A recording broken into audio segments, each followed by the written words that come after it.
As we bring to you the biggest stage where schools in Ashanti show their prowess through debate. Rally behind your alma mater to glory as gallant young men and women from the various senior high schools in Ashanti. The semi-final stage, we have just seen the contest end between Prepper College and also KNUST Senior High School. Now, contest 2 is going to be between defending champions Kumasi High School and also St. Louis Senior High School. Now, these two schools are going to argue for and against the motion quote. Ghana's economic problem is political than structural, unquote. We have St. Louis arguing for the motion and Kumasi High arguing against the motion. Once again, we are happy to tell you that we do this in collaboration with the Ghana Education Service, the Conference of Heads of Assisted Senior High Schools, the Ashanti Regional Students Representative Council, the Christian Service University, Joy Prime, Joy Learning, and all our proud sponsors. And you also, of course, listening at home and watching us from home too. We are excited to have you on board. You can actually also watch us on Facebook and YouTube. And if you want to comment, use the hashtag LUVFMHSD. And so, without further ado, let me go to the schools again. Yes, our friends from the two schools, and find out what they are bringing on board. And I have this very beautiful lady sitting next to me here on my right. She is from St. Louis Senior High School. And you are? Today, Mojapano, the WDS organizer for St. Louis Senior High School. Are you making the defending champions take the trophy again? No, please. We are prepared for them, and we know today's battle is going to be tough and heated. But with God on our side, we'll definitely sail through. Okay, thank you so much, Dede. Let me go to this gentleman here. Kumasi High, introduce yourself to us and tell us what your school is bringing today. My name is Osei Chairperson, the WDS researcher of Kumasi High School. You see, there's a Latin quote which says, Kimuntunda tum kisa muntum expectatum, meaning to whom much is given, much is expected. Expect nothing but the best from Kumasi High School. We have given the best to our boys, and we expect nothing but the best from them. Okay, so Emrant here is giving us some Latin phrases. Okay, all right. Let me come back to St. Louis Senior High School, and this time to the patron. What do you want to add, please? Yeah, I am Hoto Emmanuel, a trainer. So I will say that this debate is a national issue, and we expect that if not for anything, politicians should gather and probably take notes. But this is a national issue. That's what I want to say. Okay, and your name, please? I am Hoto Emmanuel, a trainer. All right, that's the gentleman from St. Louis. He's telling the politicians to pick their pens and paper. Baba, should they do same? But thank you very much. My name is Baba Hudu Ibrahim, patron Kumasi High School. I wouldn't want to go that tangent of St. Louis Senior High School. All that I can say is a greenberry. And no, I don't know. Okay, so David, I think you just have to take it away from me right now. You know, in our days, and then we had the colors and the spelling bees and all that. Yellow are you, red are you. Red are you. But we're being told that green will be. Whether that's going to happen or not, time will tell. And then tell the other patron that I'm not taking his bait. Because I spoke Chinese a while ago, he wants me to come and learn Latin. In fact, I know, right? But please put your hands together for yourselves for being in the auditorium this afternoon here at the Christian Service University. We're happy to have you join us. And whilst you're clapping for yourselves, please put your hands together for the GS Ashanti, for the Ashanti Regional SRC, for CHAS, and of course, the Christian Service University College, the Christian Service University. We're here this afternoon to witness contest 2 and the second semi-final contest for today. The Love FM High School's debate is gradually going or coming to an end. Now the beauty is this, that it is not the end of the road for any of the 4 schools now, because even if you don't win today's contest, you still have this 3rd and the 4th contest to come up. That's going to be, I think, on Friday as well. So to all the schools competing this afternoon, we wish you well. And this indeed is the biggest debate platform here in Ghana. We say to our audience on television, on Joy Prime and Joy Learning, we say we love you, we say thank you very much. For those of you watching us on, Facebook and YouTube, we salute you as well. For those on Facebook, please drop the comments because we love to read them.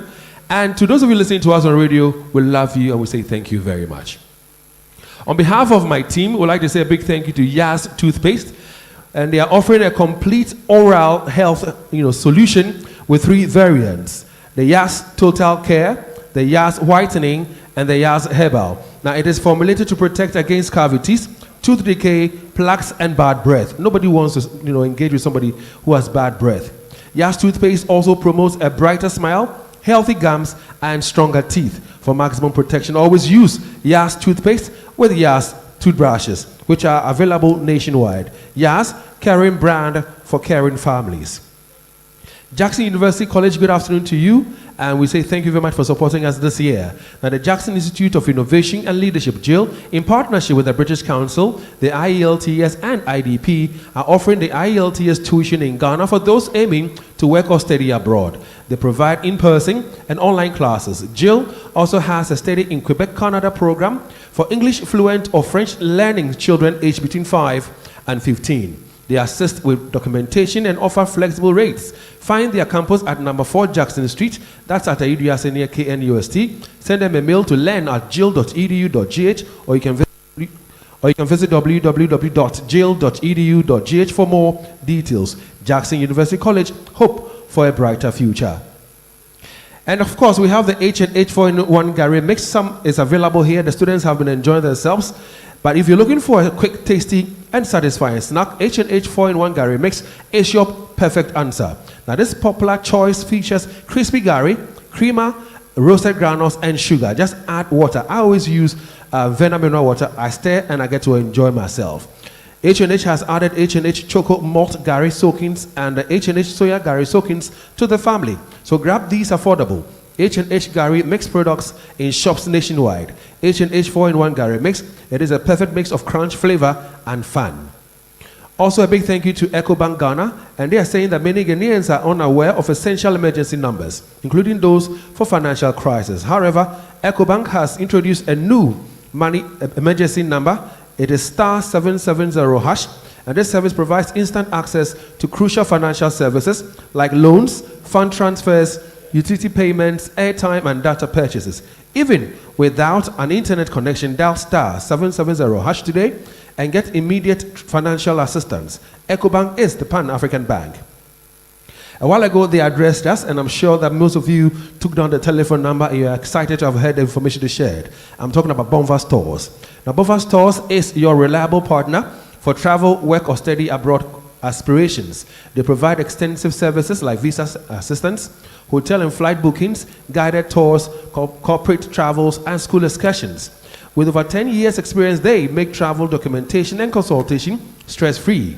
Bonva Stores also has paid internships in Japan for IT students and hospitality jobs in the US, Spain, and France. Locate them near the Victory Baptist Church at Aija, or you can visit www.bonvastores.com. Bonva Stores, they are the joy of tourism. And of course, a big thank you to the Christian Service University, and they are admitting students for the 2025-2026 academic year. Undergraduate and master's programs are offered at CSU with morning, evening, and weekend schedules. CSU provides half scholarship to prospective students with aggregate 6 to 15. You can find CSU at Star Junction, Santase, and you can visit csu.edu.gh for admissions and other enquiries. CSU, faith, scholarship, and integrity. Ladies and gentlemen, in a bit, the second contest for the day will begin. It's going to be between St. Louis Senior High School and Kumasi High. Now, the motion is Ghana's economic problem is political than structural. St. Louis are for the motion. Kumasi High, they are against the motion. At this point, please put your hands together as I introduce to you the chairperson for the afternoon's contest. Now, she is somebody who loves education. And let's say, for example, between 1979 and 1992, she was the assistant headmistress of Kumasi High School. Then 1992 to 2008, she became the pioneering headmistress of KNUST JHS. 2009, she formed the Jackson Educational Complex with the husband, which is now the Jackson University College. Jackson University College has over 22,000 graduates, and they're offering master's programs as I speak. Jackson University has a new department called the Jackson Institute of Technology. At this point, please put your hands together for the chairperson and also the ambassador for the Love FM High School's debate, Mrs. Theodosia Jackson. With that out of the way, I'd like to introduce to you our accurate timekeeper in the person of Emmanuel Koji. Now, you'll be hearing from the lead judge in a bit. Now, Mr. Emmanuel Koji's job is quite simple. He's here to help the debaters get to know what time it is. So, for example, if they're debating and they're halfway through their debate presentation, this is what Emmanuel will do for them. Now, when their time is entirely up and they have to stop talking and drop the microphone, this is what they will hear. Thank you very much, Emmanuel. Please a round of applause for Emmanuel Koju there. So let me now introduce to you the panel of judges, because the debaters always acknowledge them. One of our judges for the afternoon is Dr. Mrs. Lucy Bonku, and she is a senior lecturer at the Kumasi Technical University, and she teaches English and communication skills. She has more than 30 years of experience in her handbag in terms of teaching. Ladies and gentlemen, please put your hands together for Dr. Mrs. Lucy Bonku, also known as Mama Lou.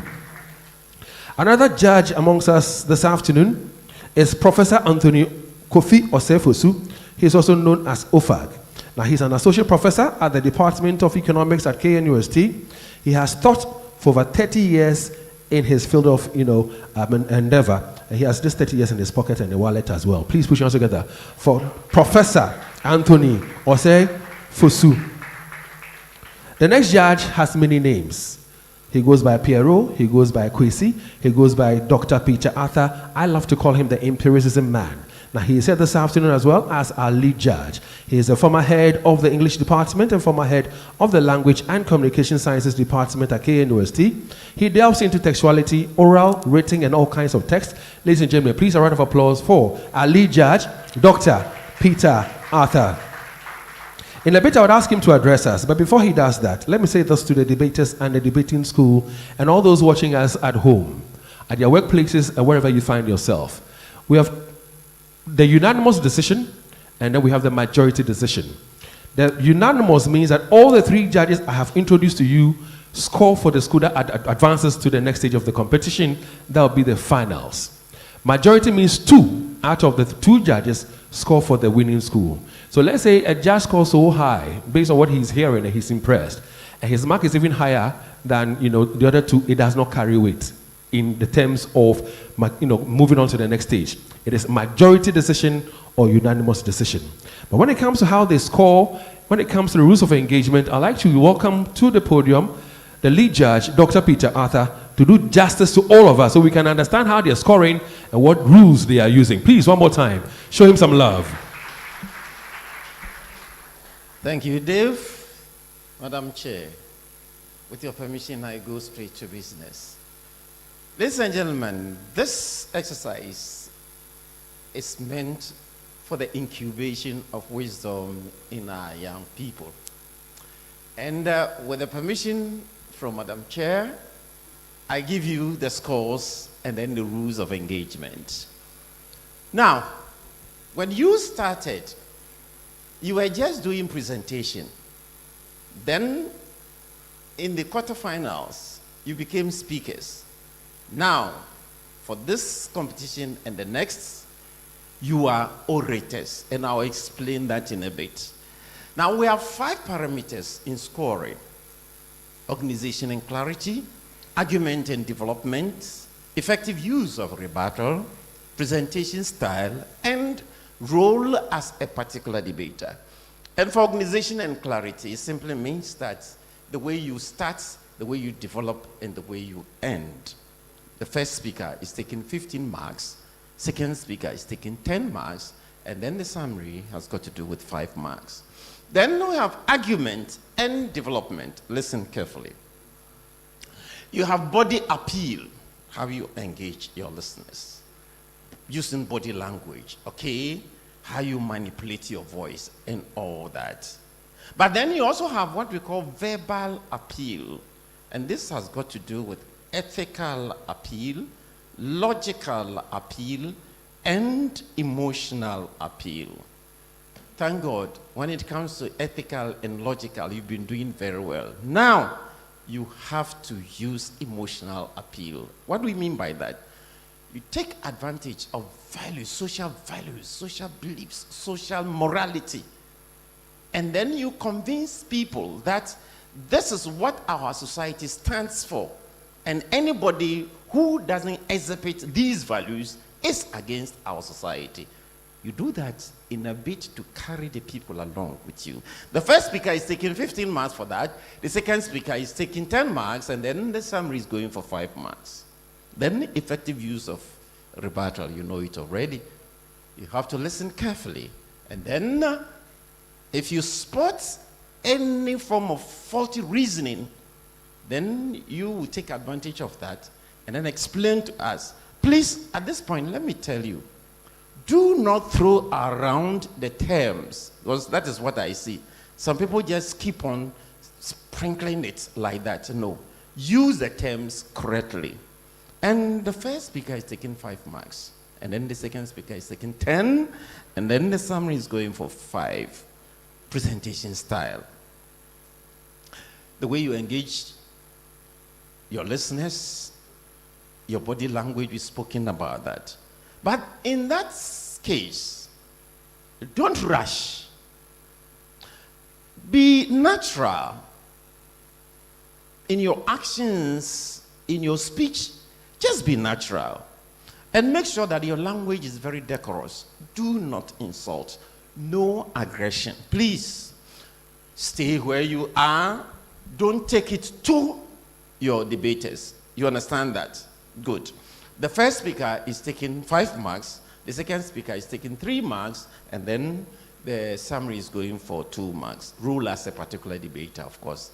The first debater must be powerful, effective, and proficient. The second speaker comes in to support the first speaker. And the first speaker is taking 5 marks. And then the second speaker is taking 3 marks. And then the summary is going for 2 marks. Now, let's go for the rules of engagement. The principal speaker on the affirmative team presents argument in support of the motion. 10 minutes for that. The principal speaker on the opposing team presents argument opposing the resolution. 10 minutes for that. The second speaker on the affirmative team presents further argument in support of the resolution and identifies areas of conflict and answers questions that may have been raised by the opposition speaker. 7 minutes for that. And then the second speaker on the opposing team presents further arguments against the resolution, identifies areas of conflict, and answers questions that may have been raised by the previous affirmative speaker. 7 minutes for that. The principal speaker on the affirmative team comes again with closing statement to their argument without adding any new information, and also uses the opportunity to respond to any rebuttal, if any. And then the principal speaker on the opposing team comes again with closing statement to their argument without adding any new information, and also uses the opportunity to respond to rebuttal if there is any. Now note that speakers must sound very audible, and I would advise that you take the microphone close to your mouth the way I am doing. There cannot be any interruption, and that means that speakers must wait for their turn. The principal speaker must raise only 5 points for maximum score, and then the supporting speaker must raise only 3 points for maximum score. Now let's go for other external rules. He who asserts, oh no, the spirit is not there. He who asserts must prove. Okay, in order to assert and in order to establish an assertion, the team must support the assertion with enough facts and evidence. Be reminded that facts and evidence must be accurate. Examples or visual materials are permissible, and once introduced, they become available for the opponent's use if they so desire. And tangible evidence must be tendered as exhibit to support facts. Now, in rebuttals, the debater rebutting may ask any constructive and clear question that has a direct bearing on the point raised, and the one rebutting must confine him or herself to questions and not to make statements or comments. Note that supporters must exercise utmost discipline, and this means that you are not supposed to frustrate, intimidate, or confuse the other opponents. If you do, your marks there will be some deduction of marks. Then we come to time, very important. Debaters must respect time. If you are bailed out, you must end your presentation. Otherwise, you will lose some marks. Now, in a case of a tie, the two schools involved will be given a motion to debate within 2 days or 48 hours. Note this, it's been said, but it's very, very important. The score of one judge cannot overturn that of two judges. And there is either majority decision from the judges, meaning 2 judges out of the 3 score for a school, or there could also be a unanimous decision, meaning all 3 judges score for a school.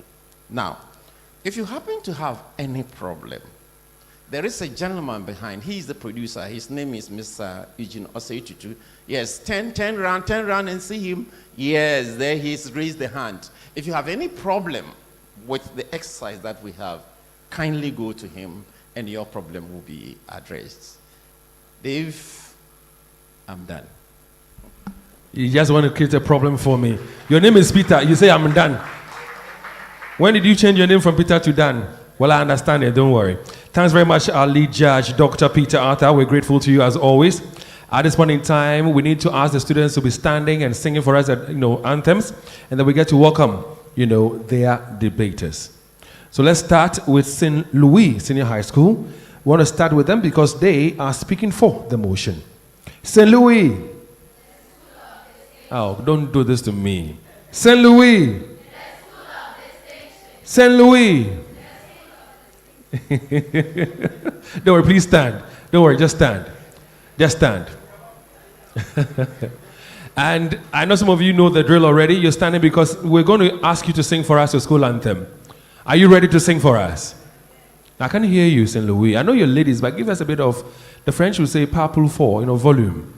Are you ready to sing for us? Yes. Thank you. You follow Uncle Collins' lead. He's going to play for your school anthem. All you need to do is to sing along. Are you ready? Let's do this on 3 then, St. Louis. 1, 2, go.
Well, thank you very much for singing for us your school anthem. And I can see the smiles in your faces. Don't be surprised I'm singing along. I've been here and I hear you people sing. It's a beautiful anthem. I've learned a few words. Put your hands together for your own selves. And let me tell you something. There's a very fine gentleman. He's a chief. He is the Amakomhene. He's watching you on television. And he says he's rooting for you. So Nana Amakomhene, your message has been delivered.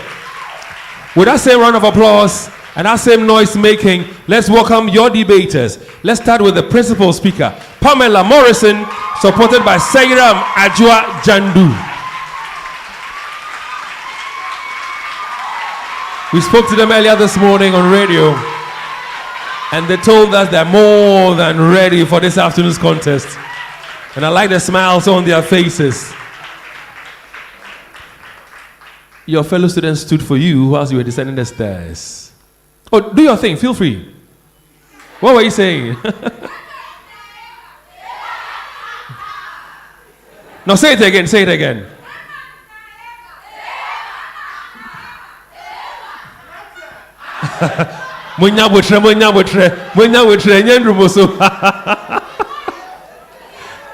All right.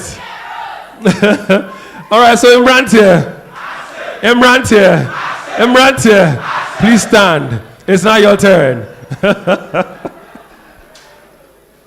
Wow. The gentlemen versus the ladies.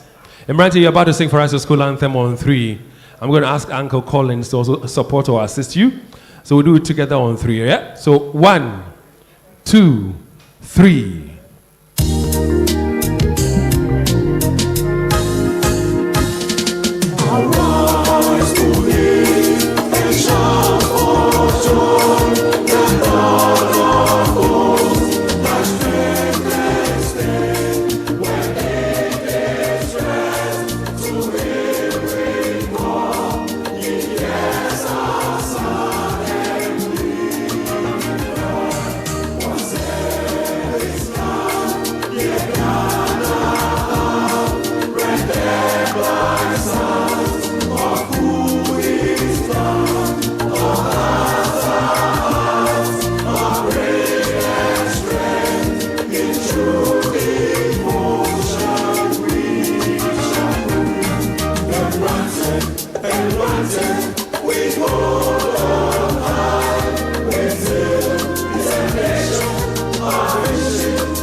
Kumasi High, thank you.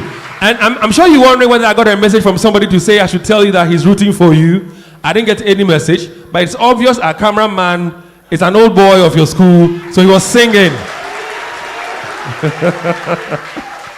All right, so at this point in time, let's welcome your debaters as well.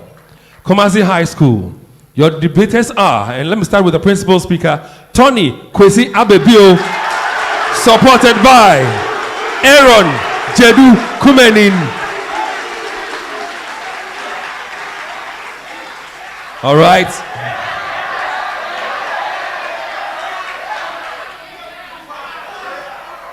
The American says SMWara. All right, so let's settle down. So to our viewers on television, Joy Prime, Joy Learning, the time is now. To our viewers on Facebook and of course YouTube, the time is now. And those of you listening to us on radio on Love 99.5, the time is here. Accurate timekeeper, are you set? Okay, once you're good to go and you're set, let me take the permission from the chairperson, who also doubles as the ambassador, Madam Theodosia Jackson. She says we can go ahead. Panel of judges, are you ready? They've also nodded in affirmation. Last minute prayers being said. All right, so ladies and gentlemen, please, let's welcome the principal speaker from St. Louis as she says the ball rolling for us in the second contest for the day. Pamela Morrison, please grab the microphone and do your thing.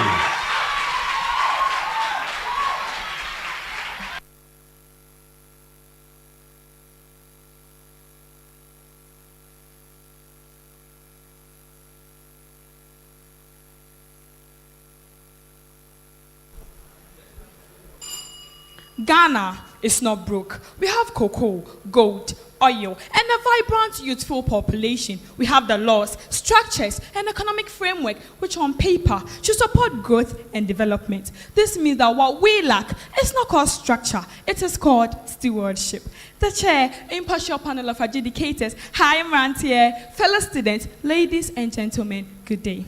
Today we rise to affirm a very important motion, quote and unquote. Ghana's economic problem is political and not structural. And I, Jabe Pamela Morrison, an eloquent principal speaker from St. Louis Senior High School, do so with confidence and a broad smile because the evidence is clear. Ghana's economic woes are not as a result of lack of flawed system, but as a result of failed leadership to maintain and manage those resources effectively. Now, the chair, let's unpack the motion, shall we?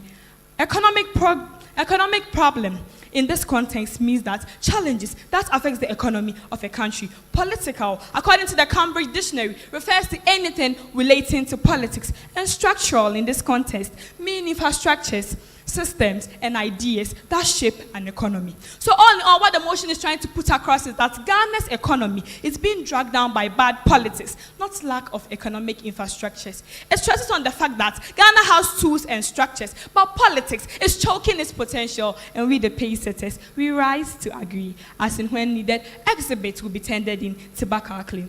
The chair, point 1, Ghana has framework but lacks economic will. Ladies and gentlemen, let's be honest. Ghana is not short of ideas. From the Ghana Beyond Aid agenda to the Ghana Cares program, we have one of the best maps on the continent. Now here's a little problem. A good plan is useless when those who are in charge lack the will to follow through. Let's take the one district, one factory project, for instance. It started as a promise, yet nepotism, regional crisis, and misuse of funds crippled it. The parliament was nearly forced to approve over 5.5 billion Ghana cedis in tax exemption, revealing how politics has inflated cost. Franklin Kujo from Imani's Africa did not mince words. He called it sloganeering. Now the chair, let's look at it this way. Our economy is a well-built machine, but it keeps on crashing because our drivers are more focused on winning election than steering towards national development. Our tools are sharp, but the hands holding those tools are shaking. You cannot blame the hammer when the carpenter is confused. Ghana's economic problem is not lack of idea. No, it is lack of political honesty and the will to follow through. Point 2, the chair. Political instability drives away investors. Political instability is the inability of the government to have control over its territory and population. Now imagine you are a farmer and you plant a seed.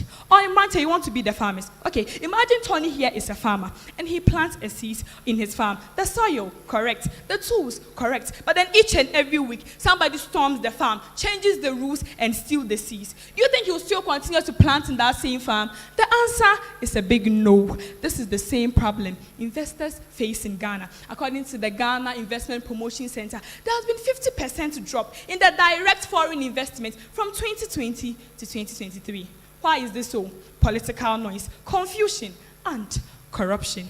The chair, this has caused many investors to run away from the country. The Ajapa royalties agreement scare investors away from our country, even tax exemption, which was introduced to lure businessmen and women into investing into Ghana, has now turned into a political battleground for political parties. Now the rule changes depending on who is in power. This does not spread trust. This spreads fear. Investors want peace and stability. Ghana has investment for this, but then politics is hijacking its manipulation. Our economy is like a seed. You can plant it, but if the soil is poisoned with politics, then nothing will grow. Please, let's stop blaming the climate when the farmers are setting their own fires. Point 3, and my favorite one, the chair, corruption rooted in politics has crippled our economy. Now, every year, Ghana loses about $9 billion to corruption. This is not just a random number. This is Ghana's Integrity Initiative estimate. That money could have been used for schools, hospitals, and roads, but where does it go? It goes into the pockets of people with political power. Our economy has now turned into a chop and change, where bribery is collected before service is provided. Let's take the one district, one factory. It was a project to initiate businesses and uplift them. But then a businessman once asserted that a highly placed politician requested for $20,000 before he would approve a loan guarantee. Is this what we call development? This is daylight robbery. According to the Transparency International Ghana, Ghana is often ranked low when it comes to corruption perspective index. And most of this is driven by political roots, not as a result of lack of economic tools and structures. The rules are clear, but it is the politicians who twist them for their own personal gain. We, the poor people, we are forced to tighten our belts, whilst those in power, they're loosen their belts and they're stuffing our money. Ghana is not broke. Ghana is bleeding. And unless our politicians stop honoring this honesty, Ghana will continue to bleed out. Point 4, the chair. Political interference kills long-term planning, and this causes economic problem. Political interference is the involvement of politics in matters that was ideally meant to be impartial. Now, long-term planning is like planting a cocoa tree. You don't expect to harvest it tomorrow, unless you are Konfanochi. You plant for the future. Yet this is Ghana, when every new government wants to uproot the project of the old one. Let's take the Saglami housing project, for instance. A $200 million US budget was abandoned. Not because the idea was bad, no, because new administration wanted to erase the legacy of the old one. This is not called economics, this is called political pettiness. Experts say that politicians abandon our national projects for political manifesto. Even school textbooks, the chair, common school textbooks are changed depending on who is in power. This is not called progress. This is called sabotage. The National Development Planning Commission also suffers from this chop and change. You see, our economy is like a child learning how to walk. But then with every 4 steps, we yank away the support because new government wants new footprint. A country that starts over again every 4 years cannot make any long-lasting progress. This is not a structural problem. This is politics holding us back. To my last argument, the chair, political favoritism has affected the fair allocation of resources, and this is causing the economic problem. Political favoritism is a special treatment given to some group of people, districts, and community rather than merit. You see, in a more fair system, resources are supposed to go to where resources are needed. But in Ghana, resources are shared like handing out party t-shirts. They are given to people who are loyal, not to those who are in need. Communities that vote well, in quotes, get the roads, schools, and hospitals. And we who are in need, we are left to suffer. For the basis of clear arguments and development, ladies and gentlemen, let's watch this video. Technical team. I came here because Ghanaians are having difficulties and are suffering.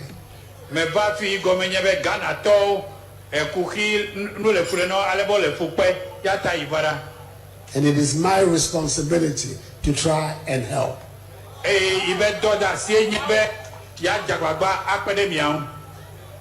Because if it's a question of counting who votes for me and who doesn't vote for me, I shouldn't be here because you don't vote for me. From the video, it is clear that the building upon these structures, the government knows what to do in this crucial moment. But we all heard him say in his last statement, quote and unquote, most of you did not vote for me.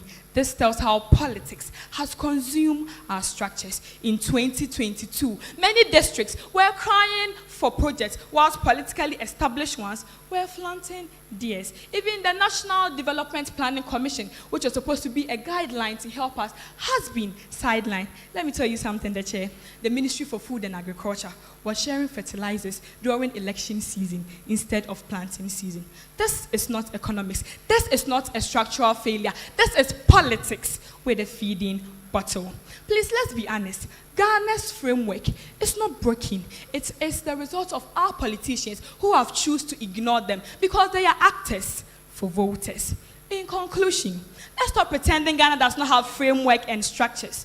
We have the tools, the road, and the driver's licenses. But then our drivers keep driving off course because they are looking for applause instead of progress. The truth is clear. Ghana's economic problem is political and not structural. We must fix the politics so that the economy will proceed. We want leaders who can build because our future depends on it. I know my opponents will mount this podium to blame structures for our economy. But then I would like them to answer these questions for me when they mount the podium. Question 1, if structures were the issue, why did countries like Rwanda succeed with similar framework, lacking resources like gold and cocoa? I rest my case.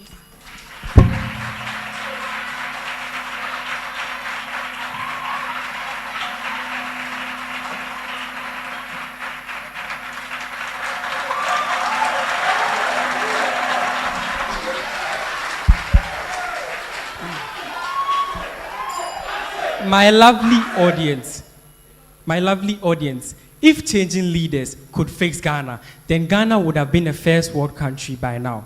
Ghana's problem goes way beyond who is in power. Because, I mean, we import what we eat, we export raw materials with limited value added, and we depend on foreign aid to survive. We have weak industrialization and an education system that's even aligned with our economic needs. These are not political failures, but they are systemic defects. And until we rebuild our economic engine, it doesn't really matter the one who drives the car. With this, the chairperson, respected judges, meticulous timekeeper, esteemed colleague debaters, fellow students, ladies and gentlemen, a very good afternoon to you all. Representing Kumasi High School, I am Abebio Kwesi Tony, an eloquent principal speaker, speaking in full opposition of the motion on board, quote and unquote, Ghana's economic problem is political, not structural. But the House, before I proceed with my submission, allow me to simplify some key terms in the motion for better understanding. According to Tutor to You, economic problems involves how to make the best use of limited resources when not all wants and needs can be fully satisfied. Cambridge Dictionary defines political as relating to politics, and it also defines structural as relating to the way in which a part of a system is arranged. All in all, the motion simply means that the main cause of Ghana's economic struggle is because of political interference and not because the system or structure of the economy itself is weak. The Chair, our first point against the motion is that Ghana's economic problem is structural because some of the challenges stem from external factors that our political authority have no control over. Ladies and gentlemen, let me ask, haven't we changed our leaders and haven't we elected better politicians again and again? Yet, the hardship continues. Why? Because the problem runs in deeper. In fact, it is structural. Let's take the price of fuel, for example. An article by City Newsroom on the 16th of June, 2022, talks about how Ghana's Deputy Energy Minister explained that skyrocketing prices of petrol and diesel were driven by Russian-Ukraine war sanctions and the city's sharp depreciation. And the Chair, these are factors entirely beyond Ghana's political control. Now the real question is, did any Ghanaian politician cause this war? No. But because of this, transportation fees went up, fuel prices doubled, price for food even increased, and even sachet water became expensive in our country. And that was not the fault of MPP or NDC, but a global structural issue that we have no control over. Take a look at the Ghanaian cedi. Every year, it dances like Azunto against the dollar. Why? Because our economic structure depends on imported goods to survive, from machines to vehicles to tomatoes, and even toothpicks are imported from other countries. So when the dollar rises globally, our economy suffers. And this is because we do not have a strong industrial base, and that is downright a structural weakness. Point 2, the economy of Ghana has traditionally been reliant on agriculture. Pierrot, Mamalu, and Professor Ofak, every strong economy in the world started by building on what they had. For instance, Malaysia had palm nuts, South Korea had fish and steel, and Rwanda, even after war, structured its economy around tourism and coffee. But as for Ghana, we had rich forests full of timber, yet no proper structure to sustain or maintain it. An article by My Joy Online on the 8th of July, 2023, reveals that Ghana lost 18,000 hectares of their primary forest in 2022. And this clearly highlights a deep structural failure, not a political one. Today in Ghana, we rely entirely on cocoa. But let's think about this. What if the global prices drop? What if a disease attacks our farms? Are we ready for this? The answer is no, because our economic structure is not designed to add value or to process what you grow. That is why we need to encourage industries like H&H Gari Company, because even if we change politicians many times, or even if we elect an angel as president, without the right economic structure, we will still be vulnerable. Go to any Ghanaian village that engages in agriculture as a lucrative venture, and you see that farmers work very hard day in, day out, but still remain poor. Why? Because there is no proper storage system, no factory processing, and no price control system that protects them whatsoever. And if we do not fix this problem, changing leaders can never save us. So, Madam Paysetter and supporting Paysetter, if the foundation of a house is weak, can changing the landlord prevent the cracks from showing? Moving on to our third point, the problem of the heavy demand for white-collar jobs affects the structure of our economy. Madam Jackson, one deep-rooted structural problem in our country is our obsession for white-collar jobs.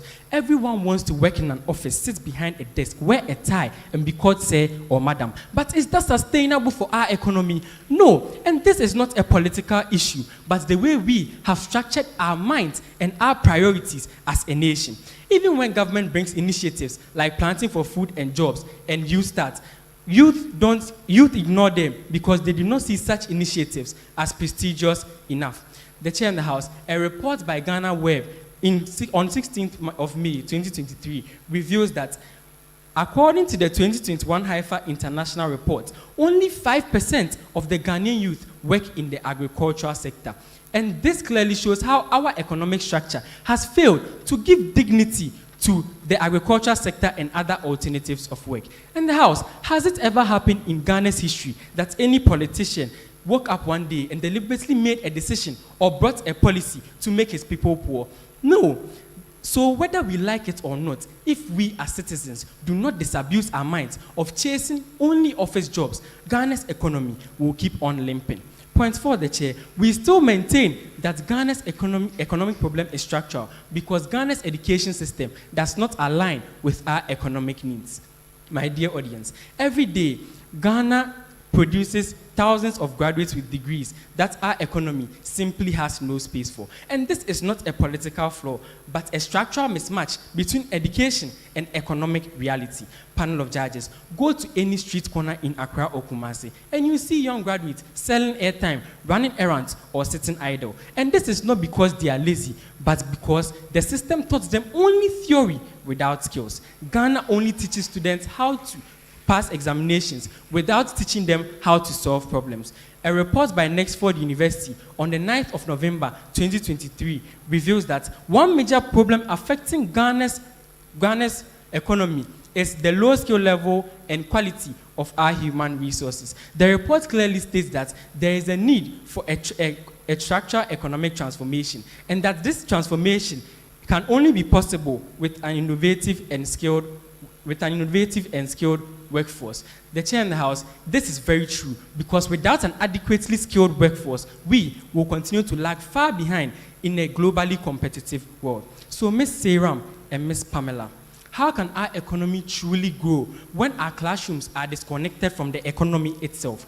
Point 5, the Chair, the continuous decline of the strength of state institutions affects the structure of our economy. Ladies and gentlemen, Ghana's economy is suffering not from politics, but from the gradual collapse of the very institution that is supposed to protect and guide it. How can our economy grow when the very system that is supposed to regulate, check, and ensure fairness has failed? Let's watch this video.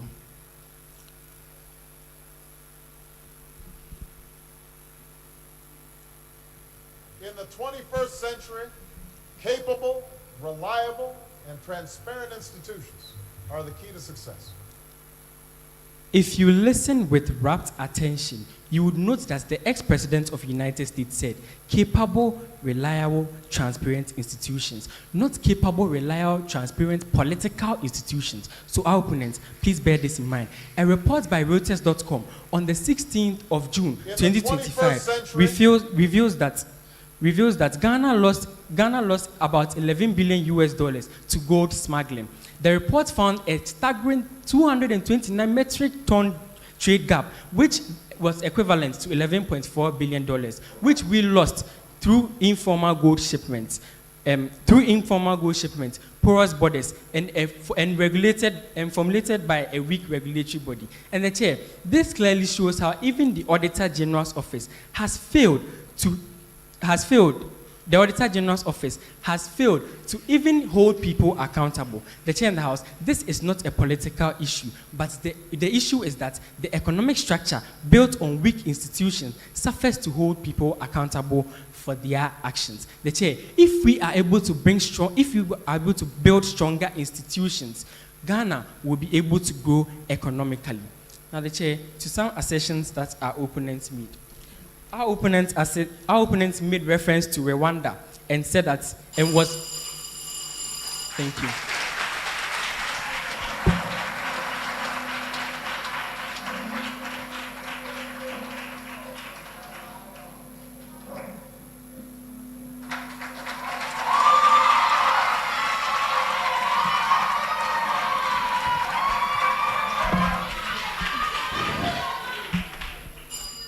Dr. Kasson Atuba-Forson, the finance minister, made a statement about Ghana's economy when he said, quote and unquote, the state of the economy does not reflect one that has turned the corner. It reflects an economy in severe distress, burdened by debt repayment harms, mismanagement, and lack of accountability. This statement directly links Ghana's economic distress to lack of accountability and political mismanagement, and not structural deficiencies. Good afternoon to you, the SHS Chair, Board, and just panel of jury, on point timekeeper, respected co-debaters, fellow students, ladies and gentlemen. Ghana's economic woes are not carved into the very structure of our economy. They are orchestrated by political decisions. For this and many other reasons is why I, Sairam Ajwa Dandu, rise boldly as the supporting speaker to speak in full support of the motion, quote and unquote. Ghana's economic problem is political, not structural. The Chair, since my beautiful principal speaker has already laid down the evidential basis, permit me to add just a little to what has been said and also rebut some assertions made by them runs here. Point 6, the Chair. Economic structures work well under non-political leadership. Hence, our economic problems in Ghana should be blamed on political factors and not structural ones. When experts lead without political meddling, things work. Let's take the Bank of Ghana, for example.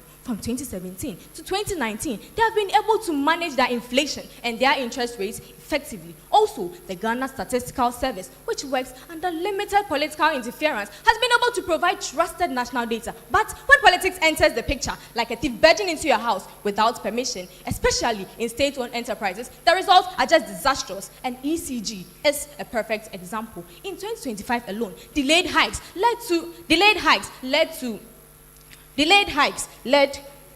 under recoveries that forced an unbearable price jump for the consumers. Also, ECG suffers from leadership changes based on political loyalty and not competence. Staff unions like TUC have openly accused political acceptors for interference in their management and debt collection. Even Parliament, a whole Parliament, had their power cut due to unpaid debt. How much more us? No wonder most of us sleep in doomsday nowadays. The truth is, when politics runs businesses, individuals suffer. Our institutions are not weak, but they are being burdened by political hands. Let the professionals lead, and we'll see the structures perform very well. Point 7, the Chair, we assert that politicians misuse economic structures for their own personal gains, hence they should be held responsible.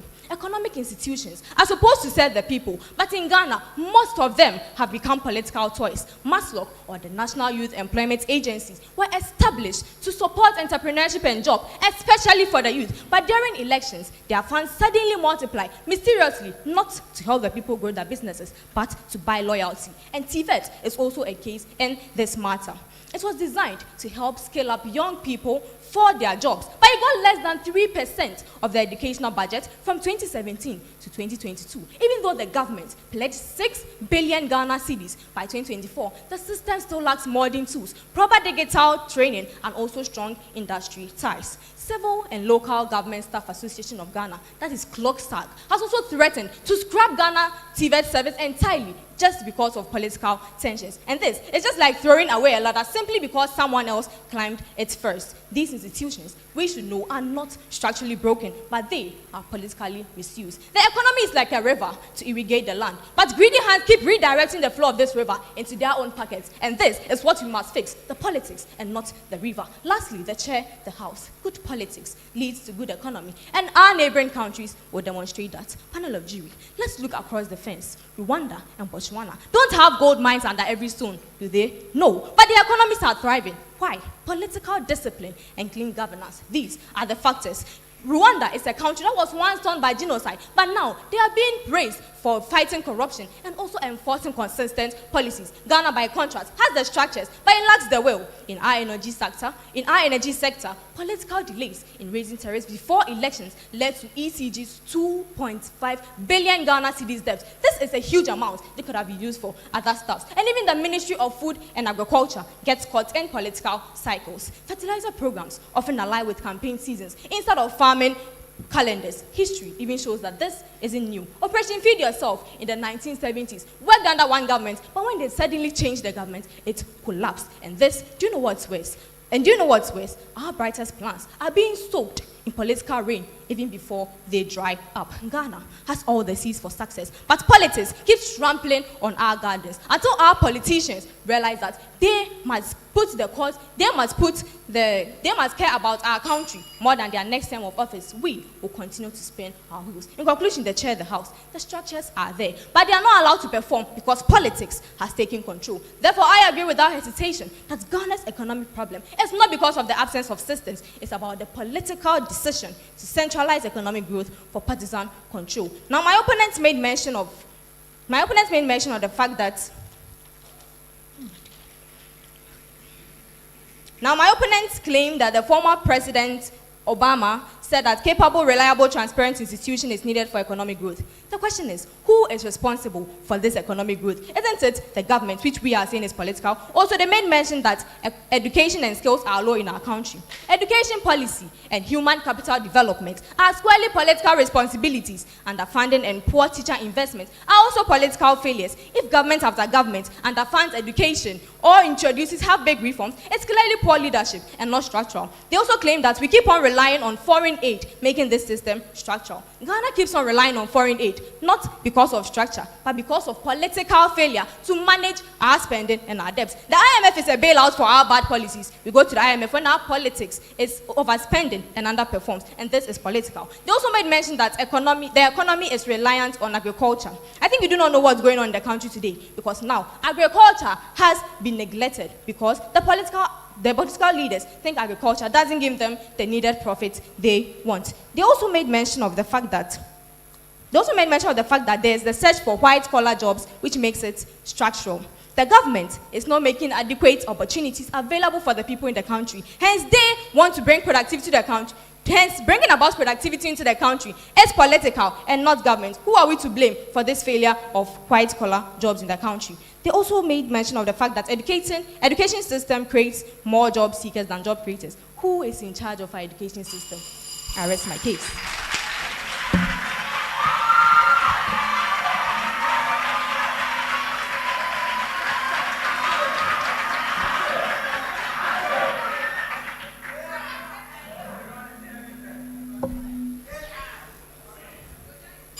The chair and the house.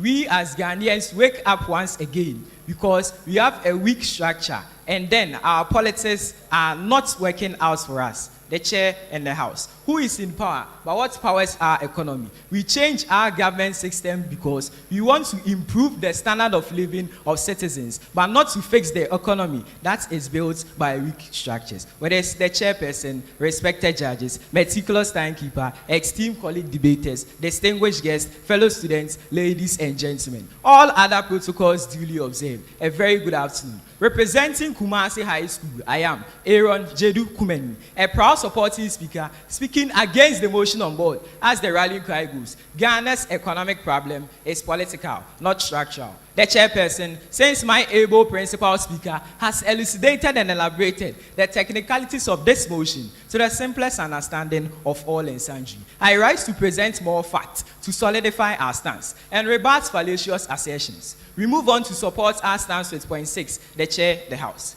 Ghana's economic problem is structural because of the over-reliance on primary products.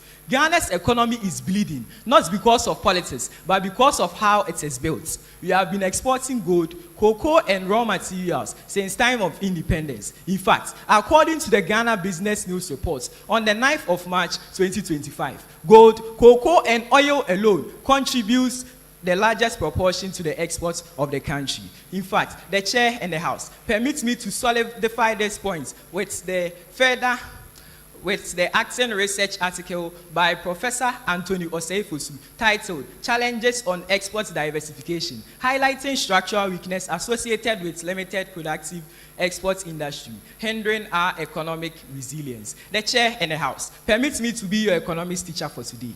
When we export more of raw materials, we receive less. And when we import more of primary products, we pay more. And then Professor Ofak, an economic guru, will agree to the fact that the economic problem that we experience is cedi depreciation. So in order to prevent this economic problem, we should diversify our economy by establishing more industries which will transform these raw materials into finished or semi-finished goods before exporting. Diversification is a structural plan and not a political plan.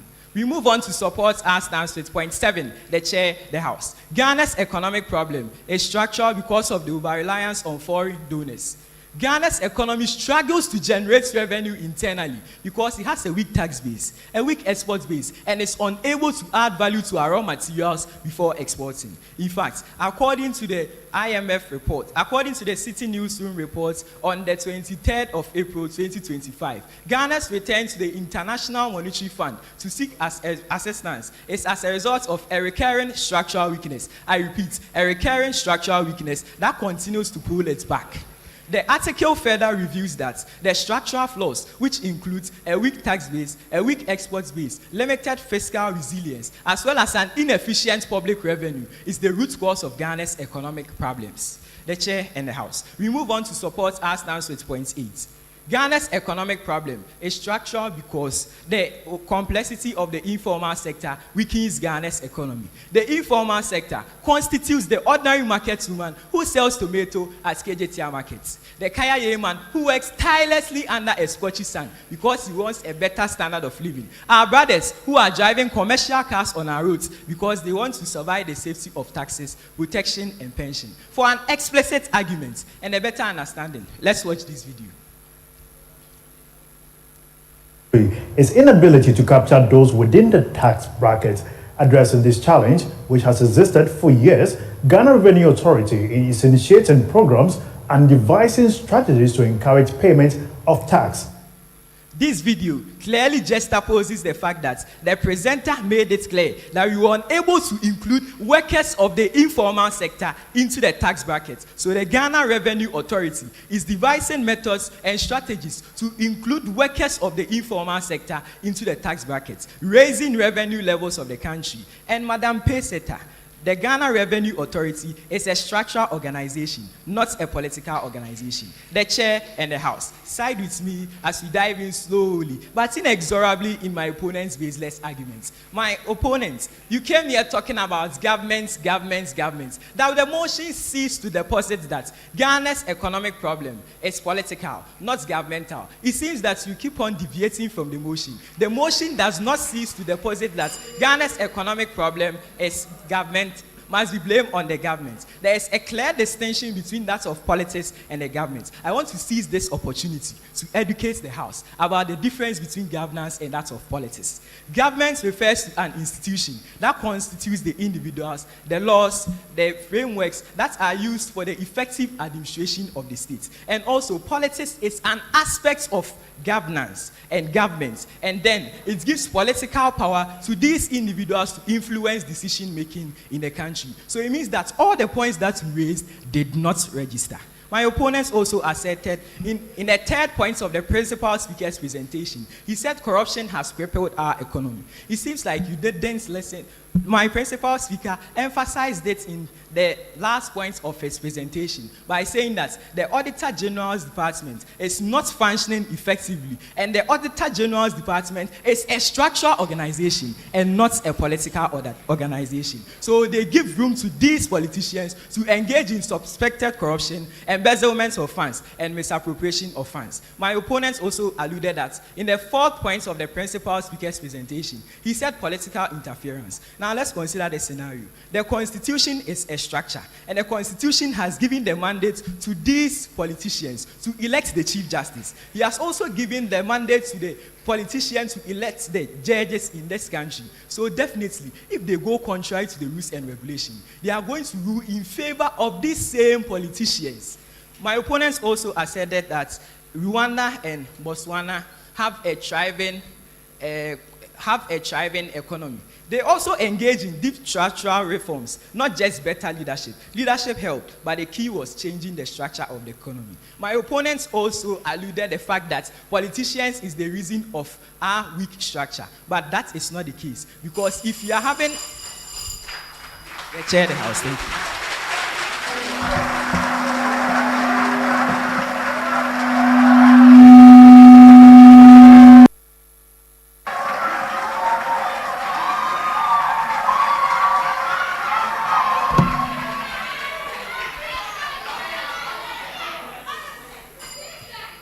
Said, and I quote, "Politics is an aspect of governance and government. In English, we call it synodicity, using a part to represent a whole." Ladies and gentlemen, Ghana's economic challenges is from political issues such as corruption, mismanagement, rather than structural deficiency. By addressing governance and accountability, we can unlock the nation's potential for growth and prosperity. The chair, as a principal speaker, my duty right now is provide a decent summary to this dissent argument raised by my supporting speaker and I. We asserted that Ghana's economic problem is political and not structural because 1, Ghana has strong economic framework but lacks political will. 2, political instability drives away investors, causing economic problem.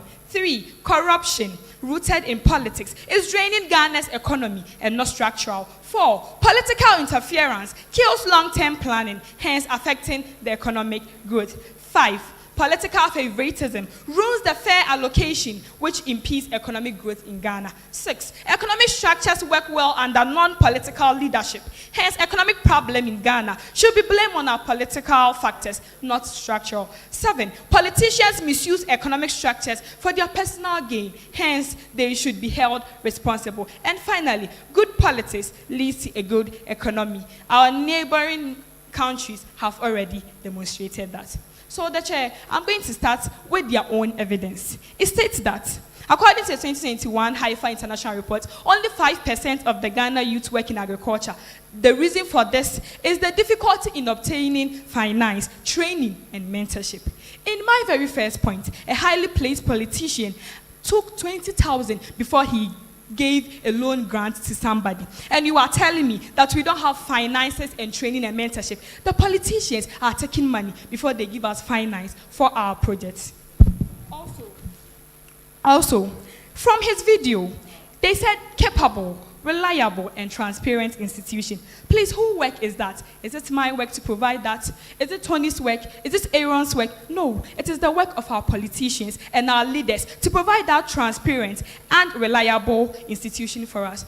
Also, Aaron said in his point 6, and Tony said the same point in the point 2, that Ghana depends so much on commodities. That is a policy choice. Countries like Malaysia and Indonesia also exported commodities, but then they use political visions to divest. Ghana's continued dependence on raw cocoa and gold is due to the poor planning and failure to invest in value addition. Also, they said in their point 4 that education and skills are too low. Education policy and human capital resource development is squarely the political responsibility. Underfunding, poor teacher investment, and political failure.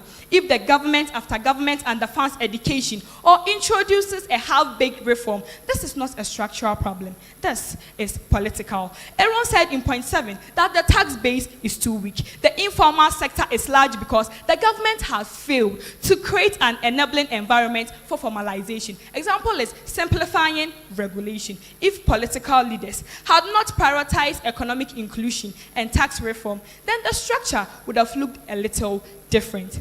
My opponents also made an assertion in their point. They also made an assertion that Ghana depends so much on agriculture.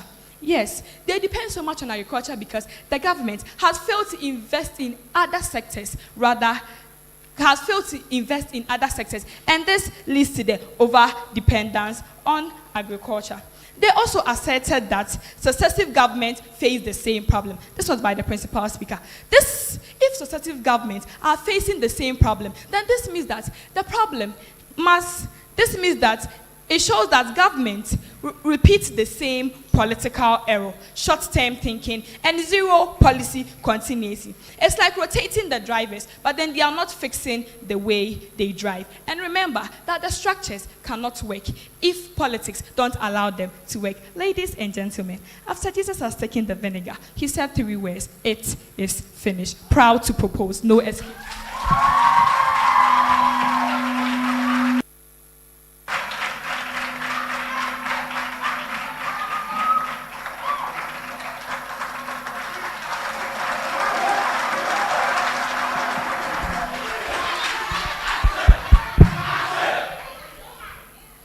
The Chair, all protocol duly observed. Allow me to recap all the cogent points we raised against the motion. We contended that Ghana's economic problem is structural because, 1, some of the challenges stem from external factors that are beyond the control of our political authorities. 2, the economy of Ghana has traditionally been reliant on agriculture. 3, the problem of the heavy demand for white-collar jobs also affects the structure of our economy. 4, Ghana's education system does not align with the country's economic needs. 5, the continuous decline of the strength of state institutions also affects the structure of our economy. 6, the over-reliance on primary products also affects the structure of our economy. 7, the over-reliance on foreign donors affects the structure of our economy. And 8, the over-complexity of the informal sector weakens Ghana's economy. The Chair, Pamela, please, my supporting speaker never said that the government has failed the informal sector. So next time, do your listening well. Again, the Chair, our opponents asserted that every government abandons projects. But the Chair, that is a symptom of weak institutional structure. Because if we had a development plan enshrined in law, like Rwanda's Vision 2050, no politician can come and abandon a system that is working. The Chair, our problem is that we do not have a binding national agenda. All we have is manifestos, just as my supporting speaker said. And that is a structural weakness. Again, they came to say that Rwanda built its economy politically, but that is a fallacy. The Chair, Rwanda did deep structural reforms, not just better leadership. They focused on ICT, e-government, agro-processing, and industrial zone leadership, which helped, but the key was changing the structure of the economy, not good political leadership. And they said that there is no political will to grow our economy, the supporting speaker. The Chair, you can have the political will, but without the structural framework, nothing works. Structure is equated to system, which serves as checks and balances. If we have good structure, we will not wait for a change in government in order to prosecute corruption or suspected acts of corruption. The Chair, once again, they were asserting that we should get better politicians and blah, blah, blah. But the Chair, the problem is that politicians haven't actually sat down and realized that, oh yes, our problem is the structure. All they do these days is that they blame each other. You see NDC calling MPP incompetent, then MPP calling NDC incompetent. They haven't actually sat down to think about what is actually affecting the economy. But the Chair, that is why in 1983, we had a structural adjustment program. The Chair, under military rule, and it focused on addressing economic distortion. So this shows that even the military rulers realized that it was the structure of our economy that was failing us. And military rulers realized, but our politicians haven't realized this. That is why our opponents, they think just like our opponents, and they think that they should blame each other. But the Chair, that is unrealistic. Again, they also said that he came to make an imagination and said, if Tony plants a seed and somebody steals the roots, it will be destroyed. But the Chair, if I put up a good structure, can somebody enter the farm and destroy the roots? No, please.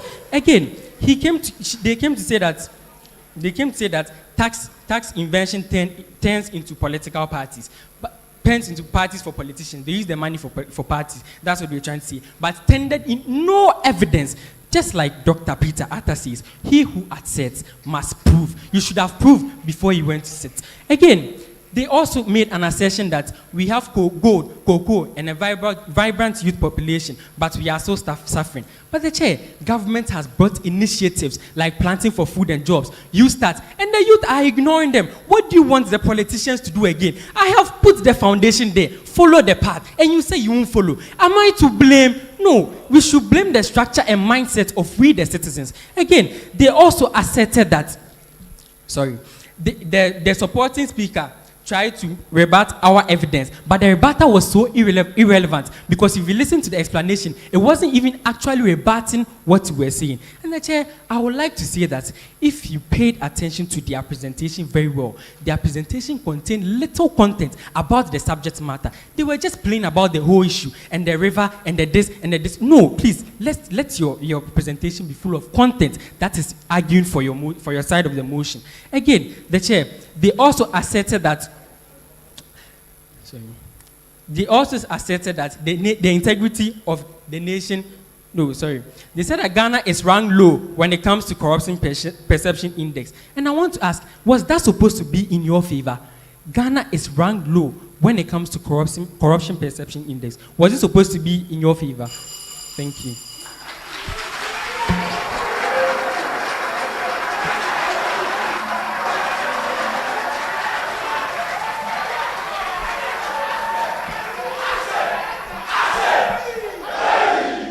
It's always a joy and it's always beautiful seated in my small corner listening to these young ones below the age of 18 exhume such knowledge, brilliance, and perfection.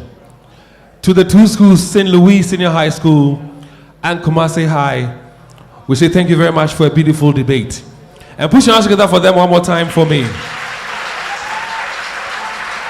I'm sure that along the line they kept saying, Madam Chair, Madam Chairperson, Madam Chair, Madam Chairperson. For those of you watching us on television, I'm sure you wonder who this Madam Chairperson is. Let me invite her to mount the podium and address us all. Please put your hands together for Mrs. Theodosia Jackson of the Jackson University College. And there she is. So this is Madam Chairperson. There she is. Thank you very much, Uncle Dave. Please, silence. Gone are those days.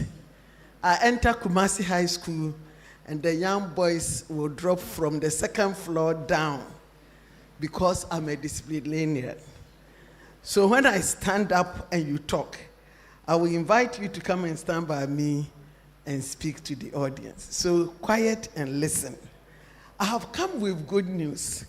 Jackson University College, we offer degree programs. And now, by the grace of God, we are offering master's degree programs. So all teachers here, it's my passion to assist all of you. We are doing MA, MEd, and MPhil. And fee payment is affordable. And you can even arrange it the way you can afford. That every month, I can pay 500 or 200 and so on. My aim is to assist everybody. And then to all students. Normally, I know your dreams are in the established government universities. But there are some private universities who offer business programs. And when you attend these universities, you are assured of job. I will mention Christian Service first. I won't just be biased and partial. They are over 50 years ago. Christian Service University, one of their graduates is here. Applaud him. The knowledge he had from Christian Service University has encouraged him to perform excellently at Love FM. Do you love to listen to Love FM? I only want to listen because of him. He is performing excellently because of the knowledge he obtained from this university. So don't look down on private universities. Jackson University College is a private university. And I assure you, when you come to Jackson, you will never regret. Any student who comes to Jackson, you will have 2 certificates at your graduation. One certificate for education, the other certification will be a certificate from NIIT India. Who has heard of NIIT India before? Hey, you've never heard of that before. Ask someone to me. Hey, NIIT India is the one of the biggest renowned IT institution in the whole world. NIIT. You've never heard of NIIT before. So what have you heard before? So NIIT India, we have over 150 programs. You will get the certificate from India, and it will help you to work in anywhere in the world. This technology certificate has helped my students. A number of them are in China, Japan, Canada, US, in the Southeast African countries and South Africa.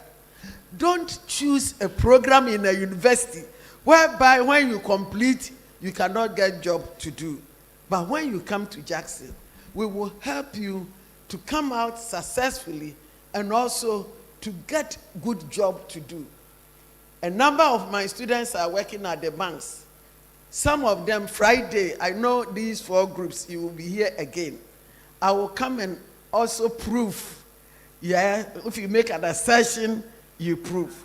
So Uncle Dave, I will also come and prove and show you number of students who are immigration, army, fire service, prisons, and so on. Those who are queens and kings and so on. So please don't close your mind that I don't want a private university. Once you know it's an excellent university that will teach you and will help you to get a job to do, that is the way you must go. Thank you very much. My IT program, we are developing a special IT for the WASI leavers. When are you writing their final exams? WASI is when? August. After August, we will have IT program for you. We are developing apps, and I'm so much enthused about Internet of Things. Internet of Things, maybe you have not heard of it before. Students, the program, they are still showing it. My students, you go near a dustbin and the dustbin will open, salute you, you put whatever in it, and then when you move, it will close. They are showing it. You clap and all the fans will go off. You will clap and all the fans will come back.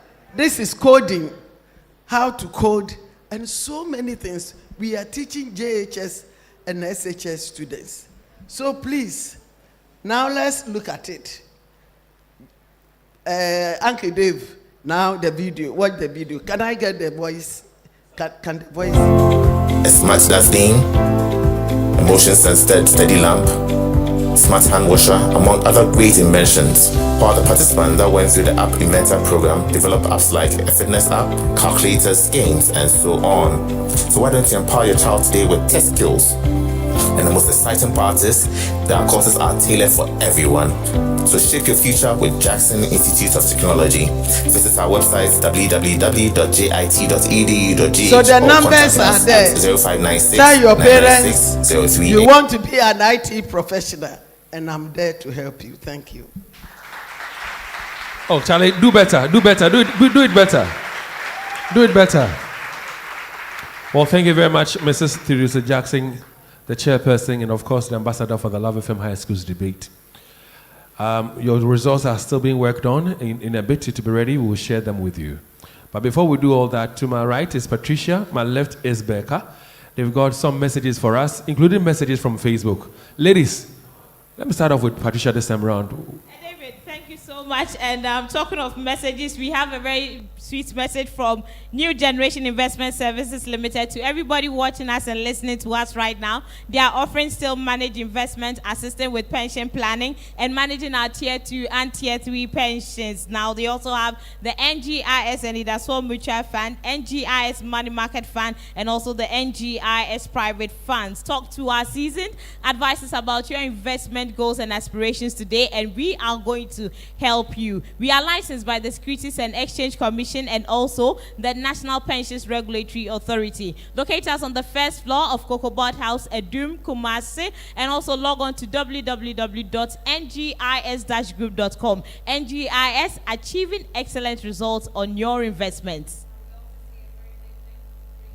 Mist, they are the producers of the most effective anti-malarial treatment, Tramatem. Tramatem is an antihistamine-based product that contains artemether and lumefantrine. The 24 blister pack of Tramatem tablets is a 6-dose full-course treatment for malaria. Consult your doctor if symptoms persist after 3 days. Flora Tissues are also here, and as usual, we just can't thank them enough because they keep providing our homes with the most affordable and hygienic and absorbent option when it comes to cleaning dirt, sweat, makeup, mucus, and also tears. Flora disposable 3-ply handkerchiefs, toilet rolls, multi-purpose towels, table napkins, and box tissues come in beautiful new packaging such as Flora Joy, Flora Smart, Flora Giant, and also Flora Kids. Get Flora Tissues in any supermarket today or in traffic. Gelta Paper Mills say Ghanaians, they are grateful to you for making them #1. Elevate your taste buds of your favorite wache, or elevate your wache, banku, kenke, rice, yam, or plantain with womame shito, prepared hygienically with wholesome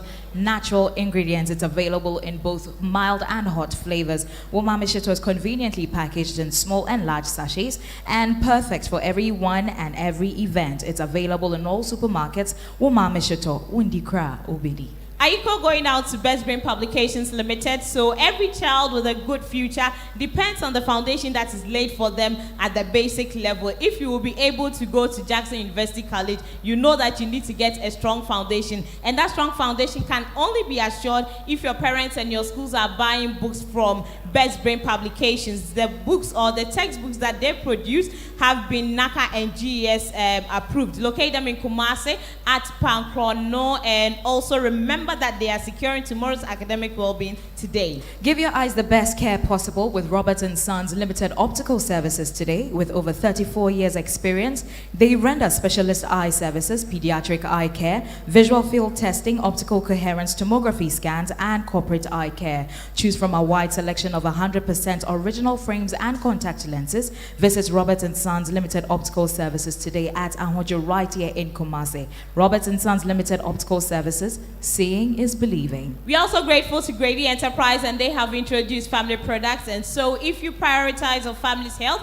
and want to enjoy delicious meals, please, please, please reach out for family products. Discover family mackerel in tomato sauce, family sardines in vegetable oil, and family tomato mix. All our products are rich in nutrients and prepared with your family's well-being in mind. And of course, don't forget the vitamins that you can also get if you grab any product of family products from Grady Enterprise. If you want bulk purchase, go there, but go to any supermarket or market today and get yourself family products. Now, we also say a big thank you to Ms. Zoya from Premium Foods. It's a delicious and energizing cereal designed to make your breakfast better. This balanced meal combines corn, soya, milk, and essential nutrients, making it perfect for the entire family. It's also incredibly easy to prepare. Simply mix with cold or warm water and enjoy. So grab yourself Ms. Zoya Plus and Mezoya Super at the nearest supermarket. Mezoya, the perfect choice for a healthy, happy family. Royal Mental Arithmetic System, that's Royal Maths, is also a unique abacus program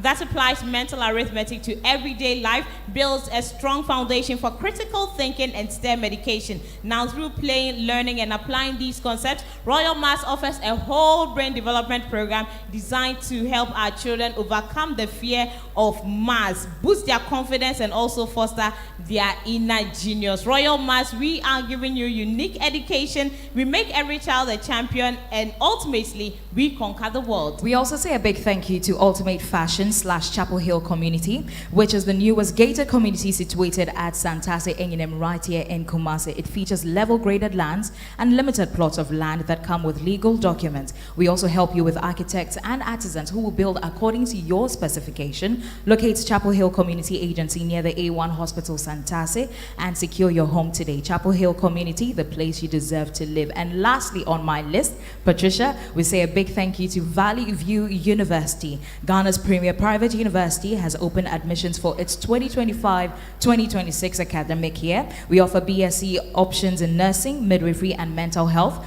computer science, information technology, biomedical technology, business administration, and other programs. Valley View also offers MBA all options and several options of MA, MPhil, and PhD in Education and Business Administration. You can locate our Kumasi campus at Odium or visit www.vvu.edu.gh on how to apply. Valley View University, the preferred Christian university. Let me find out from Pamela and Siriam whether they are ready for the comments. Are you going to be happy or sad? No, of course, you're going to be happy. Okay, Pam, how about you? Yeah, you're going to be happy. All right, Kumasi High, are you feeling the same way? Becca, please find out for us. Yes. Hey, this is your yes there. I feel like, okay, anyway, so, to the comments. Godfred King says, arise, Kuhis. Christopher Duse gives us a green heart emoji, plenty. And Stephen Kwajo Anyam says, Floriat, Prempeh College. Let's go to this other comment. Owusu says, KNUST all the way. And Godfrey comes to say, Emrantier. Let's go to, let's go to Sister Abna Cutlin. Abna Cutlin says, KNUST is winning. And Blink's logic goes like shout for joy. Said Desmond Owusu in team says, KNUST, your way of developing your points there. Then Joel Safo says, Prempeh all the way. And I'm going to end with this comment coming from, okay, so I think, all right. Okay, so Ora Kwame Iceberg says, Masa PC Afa. So that's where I'm going to end with my comments. Becca, do you have any there? Yes, I have a few here. Theobald says, debate is facts, evidences, and not just creating flashy analogies. Kuhis all the way. Tony and Aaron are the real gurus of typical oratory and debate. And the final prediction is Kuhis versus KNUST. Jabez Tete says, your favorite school deviated and can't even refute well. Akumenin Robert says, Kumasi High will win this contest hands down. Siao Emmanuel says, Emrantia Mubowa. Every time someone has deviated debating round the questions from the starting point of the competition to semifinals. Hey, shame. The girls made me proud that you deviated. Okay, David? Well, ladies, thank you very much. You're welcome. And see you on Friday. Sure. But I'm sure that right after the announcements have been made, Patricia will be engaging with students and patrons from all the 4 schools. Yeah. And talking about all the 4 schools, to me, there are no winners, there are no losers, because you've made it thus far. Next year, that's 2026, you are seeded schools, and even on Friday, you'll not be in the 3rd place contest or will be in the finals. Please put your hands together for all the 4 schools. The first contest for the day was between Prempeh College and KNUST Senior High School. The motion was China's involvement in Africa's infrastructure is more exploitative than developmental. Prempeh were for the motion, KNUST were against the motion. The results. So I start with the results for Prempeh College, and I will start by touching on organization and clarity. One judge scored for Prempeh College 26, another scored 27, yet another scored 27. 26, 27, 27 amounts to 80.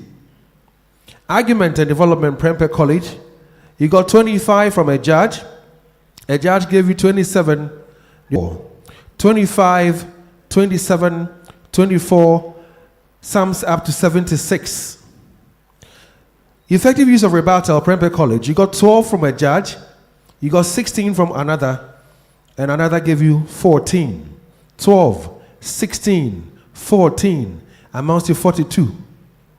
Prempeh College presentation style, a judge gave you 9, another gave you 9.5, the other gave you 9. 9, 9.5, 9 sums up to 28. Prempeh College, role as a particular debater. You got 9 from a judge, 9.5 from another, and another gave you 7. 9, 9.5, 7 amounts to 26. Prempeh College, let's put your results together. 80, 76, 42, 28, 26 amounts to 251. We now go to the score sheet for KNUST Senior High. Organization and clarity, you got 23 from a judge, 27 from another, and 26 from the other judge. 23, 27, 26 amounts to 77. KNUST, you got 23. 76, that is 23, 27, 26 amounts to 76. Argument and development, KNUST, you got 23 from a judge, 24 from another, and 22 from the final judge. 23, 24, 22 amounts to 69. Effective use of rebuttal, KNUST, you got 16 from a judge, 16 from another, and then 12 from another judge. 16, 16, 12 amounts to 44. Presentation style, KNUST, you got 9 from a judge, 6.5 from another gave you 7. 9, 6.5, 7 amounts to 23. When it comes to role as a particular debater, KNUST, you got 8 from a judge, 6.5 from another, and then 7 from the last judge. 8, 6.5, 7 amounts to 22. So we want to put it together: 76, 69, 44, 23, 22 amounts to 233.